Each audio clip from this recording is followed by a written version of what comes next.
Bonjour mes gourmands. Alors aujourd'hui je te retrouve pour préparer ensemble des champignons à la carbonara.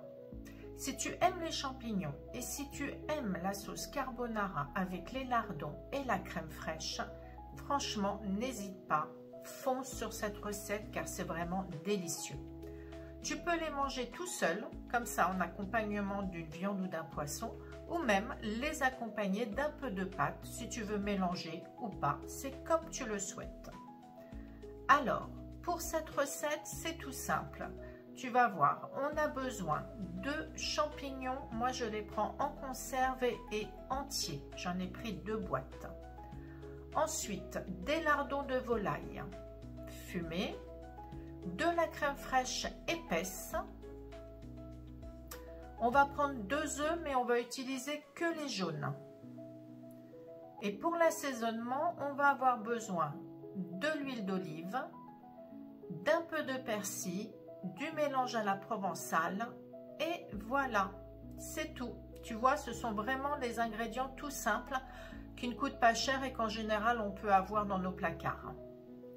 Donc, si tu es prêt, c'est parti pour la recette. Donc, dans un premier temps, tu vas commencer par égoutter tes champignons. Pendant qu'ils égouttent, dans une poêle ou une sauteuse, tu vas mettre une cuillère à soupe d'huile d'olive. Et tu vas faire revenir les lardons. Alors, on ouvre les lardons, bien sûr, ce qui paraît logique, je dirais. Tu les mets dans ta poêle. Moi, c'est une sauteuse. Comme ça, juste en passant, c'est des sauteuses que j'ai achetées dernièrement chez Action. Elles sont nickel. Franchement, je ne regrette pas. En plus, elles n'étaient pas chères du tout. Je ne fais pas de pub pour Action. Hein. Je ne suis pas payée par Action pour parler de leurs poêles, mais si vous les avez encore dans vos magasins, n'hésitez pas. Alors, tu mets tes lardons dans ta sauteuse.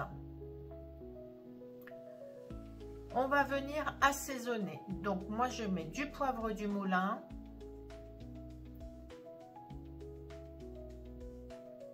du mélange à la provençale. Je suis généreuse sur les épices, hein, comme toujours. Vous savez, je ne sale pas mes recettes, je ne sale pas ma cuisine, mais je mets beaucoup d'épices. Et pour finir, du persil.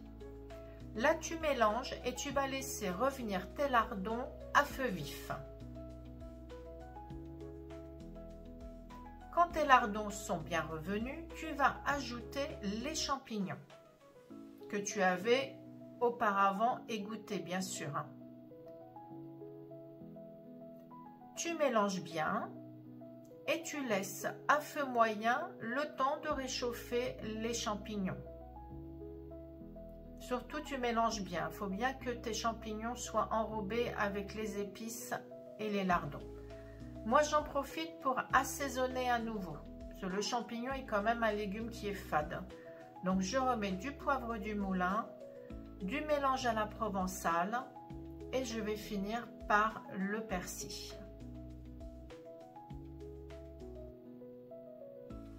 Voilà, une belle dose de persil. Je suis une grande consommatrice d'épices, hein, vous devez sûrement vous en douter. Hein. Et là, tu mélanges.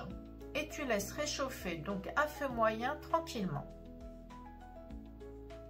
Tu vas voir, la recette est très facile et rapide. Hein. Bientôt, c'est presque fini. On va pouvoir passer à table. Donc, je reprends, pardon. Maintenant, on va venir ajouter la crème fraîche. Donc, en fonction de si tu veux beaucoup de sauce ou pas, tu mets plus ou moins de crème. Moi, je vais faire quand même beaucoup de sauce parce que comme je vais accompagner mes champignons d'un peu de pâte, je ne veux pas que ça soit trop sec.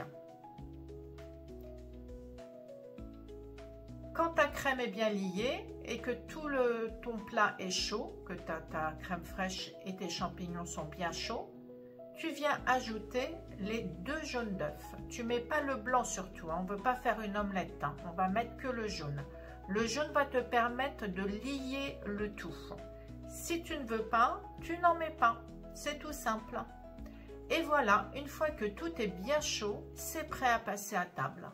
Regarde cette assiette comme elle est jolie. Le jaune d'œuf a bien lié, ça a donné une jolie couleur à mes champignons et à ma crème. Ça sent super bon, c'est super. Donc moi, comme je te le disais, je vais l'accompagner d'un peu de pâte, mais je ne vais pas mélanger. J'aime bien garder mes champignons à part et mes pâtes à part. Et puis en même temps, je vais faire cuire un morceau de viande grillée et ça sera très bien pour le déjeuner. Et voilà, c'est fini. Donc comme toujours, si tu as aimé cette recette, tu n'oublies pas le commentaire en dessous, de la liker, de la partager. Et puis, si tu n'es pas encore abonné à ma chaîne, eh bien, je t'invite à le faire pour ne pas rater la prochaine recette.